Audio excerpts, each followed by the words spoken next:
ৰঙা নদীৰ প্ৰেমত বলিয়া এজাক গাভৰু এজাক মৃদু বতাহে মোকো বলিয়া কৰি গুচি গ'ল। অৰুণা পাহাৰৰ প্ৰতিজনী গাভৰুৰ পৰশ পাই যেন ৰঙা নদীও তৃপ্তি। সেয়েহে ময়ো তাৰ প্ৰেমত বলিয়া। নদীৰ তীৰত বহি সোৱাদ ললো একো একো গিলাচ সুৰা।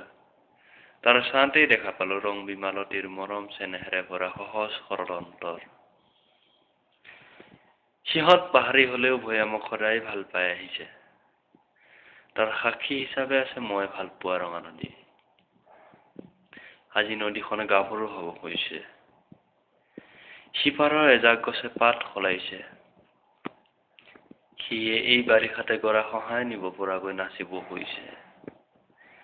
ৰং বিমালতী আৰু মই ভাল পোৱা চিৰ প্ৰৱাহমান ৰঙা নদী।